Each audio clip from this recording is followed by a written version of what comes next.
Hello there, buddies. Today we're going to be going over WN7 in my second video for the series of covering certain middle points of all these different maps we have in Hell Let Loose. And today we'll be covering WN7, like I said. Here we go. So WN7 is probably the most even point on Utah, and probably one of the points in all the maps of Hell Let Loose that I would say is the most exciting to cast, because as long as both teams are relatively even matched, I think both sides have a chance to recap the point. Now, once again, just assuming that fragging is pretty much equal on both sides, armor generally equal. I mean, over the course of the match, one side will get an advantage, of course, but I think probably one of the most even recapable points in the entire game. So let's go ahead and dive into Utah WN7. Here we have a match between EJIG and FLL. This was for the ECL tournament, European Community League. What I'm going to go over now is from the Axis standpoint. When the Axis are approaching the point, what are they looking at? Well, we have this hedgerow over here to the left. We have the building complex up here to the north. And then all this right here that both sides really need to understand is a brutal open field push through the hedges. I mean, both sides' infantry aren't going to have much fun pushing through this. So both sides usually in the matches tend to relatively avoid that and concentrate forces elsewhere, which we'll cover here in a second. Then from the Axis side, we have the famous penile trench right here. You can just look at the shape and it'll make very self-explanatory. Then we have this building for the Axis right here. Barbed wire, of course. So remember, very important to remind everybody, especially in pub matches, hey, you can't destroy this barbed wire. This is default, but you can drive vehicles through it. Always got to remember that. But this building right here is very key. This building right here, the 3-story, and then this building for the Allies. And down here for the south, we have just these minor hedgerows and stuff, and we have that one building right there. So that's how the Axis approach it. And let's go ahead and watch this video here, and we'll see how the Axis approach this one. So EGIG was on the Axis side this time. Oh man, the opening truck there. Great truck snipe capability from both sides on this point, by the way. I mean, this road right here, you can land rockets. You could set up a Greyhound down on the road and get it some good views. You can have rockets right here that land in these open hedgerows. And then also from the Axis side, you could do the same thing. I mean, there's a Puma snipe that comes out here, and you can launch 5, 6, 7, 8 rockets at these opening in the hedgerows. So lots of opportunity here for rocket snipes. 4 on the top of WN7 there. Got taken out. Now moving on just a little bit here, but usually we see the Axis have 2 Luxes over here on the left behind this building, and the Luxes will cover one area up there and other one point to the north up here. And that will allow the Luxes to splash the point just like this. And this Lux can slowly peek up, because remember, the opening battle in all these different mid-caps is around where the enemy opening medium will play. That way, once the team knows that, the light tank can adjust. So we usually see the light tanks move right here, and then from the Allies side, we see the Stewies park over here. So one Stewie right there, maybe one Stewie moves up here or something, maybe back here, and the Stewies will splash these areas around. And so the light tanks sort of play coy. They don't really ever see each other until one of the enemy opening mediums gets eliminated. And then up here to the north, we have the famous Grandma's house. Yes, Grandma's house. Very, very key 3-story building. That Grandma's house you can watch up here. In fact, everybody, believe it or not, Commander Smithers, when once upon a time, way back in his heyday of playing defensive SL, defensive SL, third defensive SL, by the way, I got 40 kills on Utah. Oh my gosh. In Grandma's house right there. It was against, back when G13 or GXV, can't remember, was facing OPBHB on Utah. And I was sitting up there in that house and just picking off this guy out there, that guy, all the way out there as they try to approach. I was having the time of my life. I tell you what, I was That was the most kills I ever gotten in a comp match as infantry or SL. Amazing time. Never forget it. I still wish I would have known how to record my videos of that back then. But Mamma Mia, that was, yeah, just want to make sure I note that real quick. But go back here. So let's go ahead and delete all that. But yeah, so we have Grandma's house up here to the north. We have this open field where in the beginning of the match, you'll see some exchanges go back and forth a little bit. But usually we see a deadlock form up here, and the main play will be up Chapel up to the north. Both sides will need to control that. The Axis will look to push towards Hill 5 over there, or maybe a little bit farther to the east actually, and that way they can get some flanking pressure on the back of the Allies. The Allies will look to push towards Chapel, and once they push towards Chapel, they'll be able to leak bodies into the building complex back here and eventually back towards Win7. The Allies, the medium tanks, sometimes we see the Ally medium play up here, sort of gets a little bit of protection from the building right here. The Axis medium will play back here, or the Axis medium will sometimes get aggressive and also park itself behind the building. But most of the time we see the Axis medium play behind that hedgerow back there that we just took a look at. Artillery is so big on Win7. We're not going to see artillery out here or here. We're going to see artillery from the Ally side hit behind this building, because in the opening, this is where the outposts are set up. From the Axis side, they're going to hit right here because we have that trench system that the LPs get put up right off the opening, and maybe a little bit behind the hedge as well. So that's going to be where artillery is focused off the opening. Satchels, proxy satchels are huge on Win7 because we have so many key spots. So this 3-story off the opening will be satcheled like hell, just over and over and over again, because whoever controls this will be able to point out from all sides and also have strong cap weight because you're in the circle. From the Ally side, you're going to want to get satchels on these buildings over here as soon as possible, because the Axis are going to have OPs right here, maybe a little bit farther back, and also they're going to have those Luxes over here as well, so you're able to get some proxy damage. From the Axis side, you want to put satchels on these buildings. So same thing goes. You just want to get satchels on the opposite side, because the OPs are going to be in these trenches and behind this building right there. And then proxy satchel on that building too.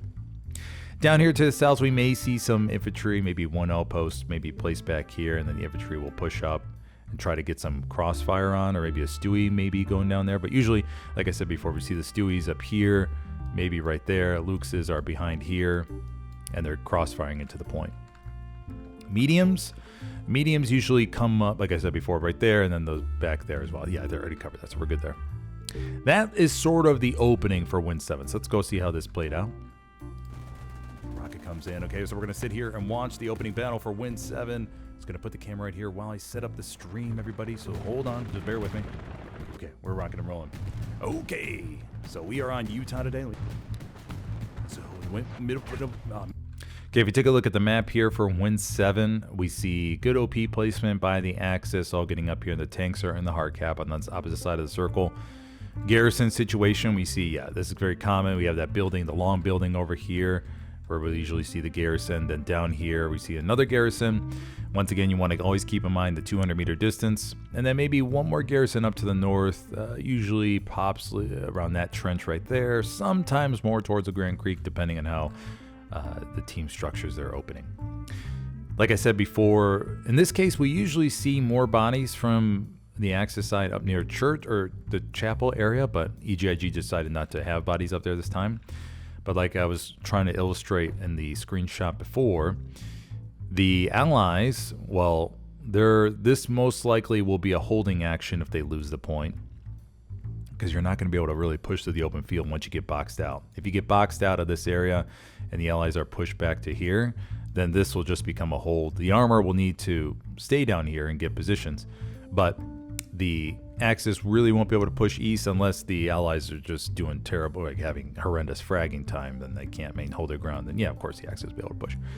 But up to the north, the key part is Grandma's house. Both sides will be fighting over this the entirety of the game. Satchels going off galore, all that kind of good stuff. For Chapel, like I mentioned before, though, the Allies will need to push up here. So they'll have a garrison up around Hill 5, push west towards Chapel. Then their goal here is to move down and control these building complexes by building complex. Just 1, 2, 3, and make their way down. While the front line holds over here and just holds Grandma's house. Now, Grandma's house, it could be a flex option.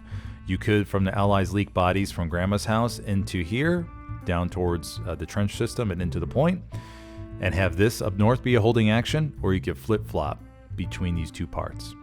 That's usually how the Allies usually sort of play. From the Axis side, if you're not going to capture WN7, then your main thrust will be from here on the left side. Usually we see armor push up towards that stone wall we were just looking at on the west side. So if we go back here real quick, armor will push up. Tigers will get over here. They will get behind this building, and an airhead will be called in right here. And this is the coordination that's will needed to be happening between artillery and everything. So artillery, once an airhead is called in the expected spot, Allied artillery will need to fall right here on that airhead. But we usually see Allied Axis armor make a push here, get covered behind the buildings, and force the Allied armor to react, while infantry try to move their hair around, maybe get penetration by the building, get capture a 3-story, and move around like this to provide some flanking fire. But the Axis will drop smoke and everything to help cover these angles. Sometimes we see an Allied AT gun, of course, maybe go up here too to help shut down these approaches for Axis armor.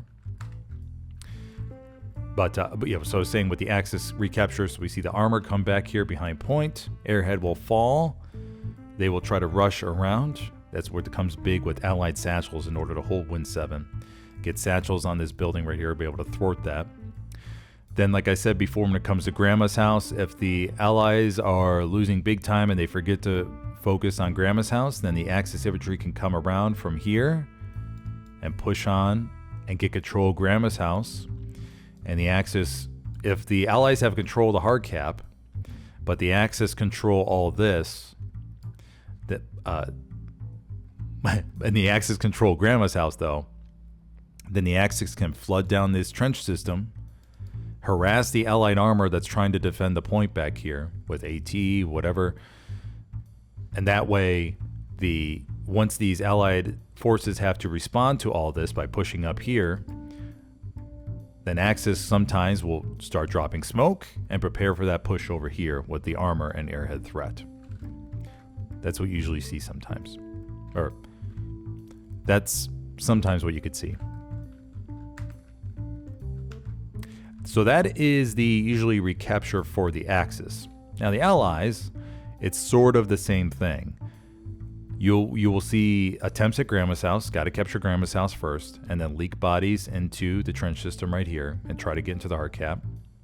Or, like I mentioned, the Allies will push up north, capture Chapel, work their way down, capture these building complexes right here, shift, slowly graduate down, and then able to flood the point back here, disrupt the Axis armor along the hedges that'll be back here, and also maybe behind the buildings too.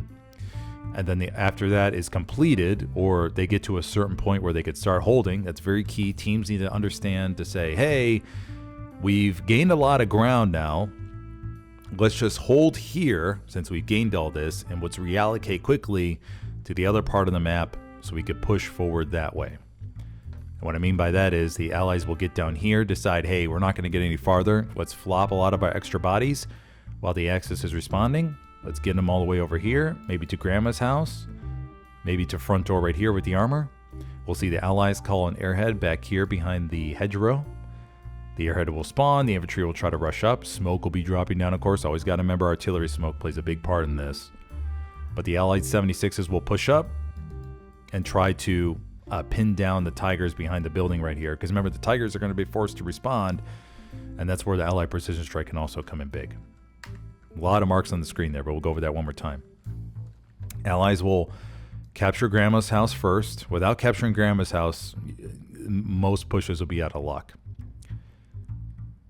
Capture Grandma's house, and then decide from that, okay, do we push towards trench? Do we have a chance to get through a trench? Or Should we reallocate bodies up here towards church and move downwards like this?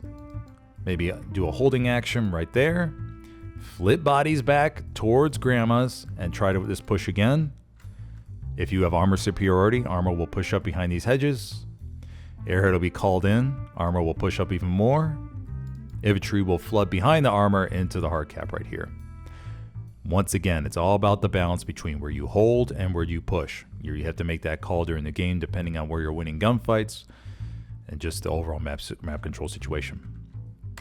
Now, what are the weak points, or what are the Achilles heels of Utah WN7? Let's go to a map view.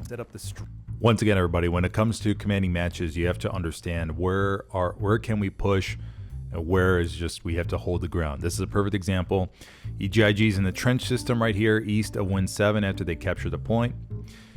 Fins Let Loose is just dedicating a few bodies to hold the hedgerows right here, and that's about it. They're focusing the majority of their forces up here to push towards Grandma's house to capture this, because all this open field, you're just going to die. Unless the enemy's just totally not paying attention, not much ground is going to be gained.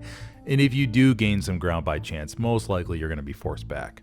It's usually not everlasting, unless, once again, there's a big lopside, or the teams are very lopsided. Now, as far as the weak points or the Achilles heels, or where you can expect a cheese dick here on WN7, these are usually the main spots. Back here behind WN7 is always a good spot. This is where the enemy SLs would go and try to maybe get something up if your Gary network isn't the greatest. Usually this Gary right here, though, catches most stuff, and so you'll be just fine. Then there is a possibility the Allied SLs could work their way up here. So going back here, but the back here down to the south is usually where we see an Allied SL try to sneak around and get something up. Then up here near the trench system up here, sometimes this is a very, the Axis assume that it's covered, but if they don't have an OP there, then an Allied SL could slip on through. And that's usually about it. Sometimes there's this open field here, this hedgerow, that if you don't have a garrison if you don't have an outpost right here to act as radar, there are bushes there where the hedges where the enemy Allied SL can hide and just wait for you all to go away, and then essentially puts up a garrison. It'll be locked at first, but then once the Axis push out and try to move along, the 100 meters gap opens up and they're able to spawn on it. But that is usually the extent of the Achilles heels for WN7, because you're going to have the tanks will be looking towards front door usually. You're going to have at least some bodies up here watching all this. Grandma's house should be in your control, but that's your warning sign in case you lose Grandma's house. Like, hey, we got some serious problems. We got to do some reflanking action here. Moving from the north to attack Grandma's house again. And then obviously watching the building complexes down here. But with the garrisons and then the radar network, you should be just fine. But like I said before, the Allies should be aiming for the chapel, moving down to the south, capturing the building complexes, and working their way towards this Iron Cross area. Or the Grandma's house flex, going into the trenches, hold front door, and that will be that sort of setup. From the Allies side, sometimes we see a garrison spot go right up here, since usually there'll be a garrison back here along the hedge. But this is where the Axis will sneak around and try to put something right up there, right in the middle of the hedgerows. Even though it's wide open, you got to get something up, and you'll wait there, and you'll flood it. And for usually maybe 1 or 2 spawns, you can get off that garrison, but that's usually about it. Then for the Axis, it's there's not really many other options, because once again, the Allies usually have 1 SL or something here at Grandma's house just to watch that area. This is really the only viable option because the Allies have a garrison up here, and then like I said, down here, and this is probably about it. This right here is an example of not what it looks like is the Allies not having Grandma's house control, but trying to make a push. Here, Fins Let Loose dropped an airhead behind the hedgerow, but they didn't have control of Grandma's house. And so whoever is able to spawn at Grandma's house, they can easily provide flank crossfire back here to any push that's going to happen. And plus, with artillery concentrating, it really is able to shut down a lot of different pushes. So if you're able to, always try to prioritize, as allies, capturing Grandma's house first before attempting any sort of front door push. Because without that, the crossfire is going to be absolutely deadly, and you just won't be able to get very far. So try to prioritize capturing Grandma's house. Knives by being... Speak of the devil, here we go! Now for the Axis, where their armor plays, the Allied armor usually plays really, really far back along those hedgerows on the origin of the map, or maybe even towards the 4th point back there. For the Axis, though, the tanks, like I said before, are behind this hedgerow right here with a bunch of repair stations. Maybe you'll see a tank up here to the northwest as well. And then they may have a flex tank, or usually maybe another Tiger up here, looking up here to the north or to the northeast or whatever. One Tiger down here, one Tiger right there. And then if the Allies are able to sneak a recon back here, like Finns Let Loose did, you'll be able to see all of this, and it makes a great mark for precision strikes. Because the Axis are, now just for those of you that armor players that are newer to this game, you have to remember the kiting rule when it comes to don't front face your enemy tanks. This Tiger is facing this way, and that way the driver can go straight and roll forward past the hedge. And if they get shot, he can reverse back here if he needs to, or he can roll straight forward, depending on whether the bush is in front or the head wall is in back, whatever it may be. But you want to face your tanks like this, so you can go this way, or you can go this way in order to avoid a second round from the enemy tank. You don't want to face this way, because if you do and you get shot, then where are you going to go? You're not going to be able to go anywhere. The enemy tank will be able to get a second shot on you. So just always remember to go like this and point your gun at a 90-degree angle like they're doing here, so that way you can avoid the rookie tank mistakes. But like I was saying before, here we have the Tiger that's right here. The recon is able to sneak back, and they know the Tiger is going to be around this area. This is the most common peeking spot here for WN7. You can also go down here by this building, but the 76s sometimes will be able to thread the shot through the windows on here in the shed. I think it's a window or a door. I can't remember exactly, but I've seen it happen. Pretty crazy. Like I said before, though, excellent spot for precision strikes, and like we see here. Just go back. Should be ready here momentarily. Jortade back here. Oh. Here comes the precision. Coming in right now. Speak of the devil, here we go. Oh, and Baba Badooey. What a beautiful lined up precision strike that was. That's the beautiful part about knowing where the enemy tanks are most likely going to be. You can, as commander, you can really line up your precision strikes so they nail them. Right. Dave getting up right next. He rocking the AT kit right there to our top right, but he just gets squashed by an artillery shell. 76 gets tracked shot.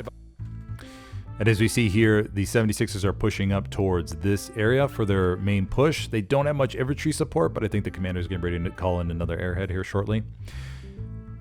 This 76 will come up here behind this building. The other 76 will come up and try to get some coverage as well.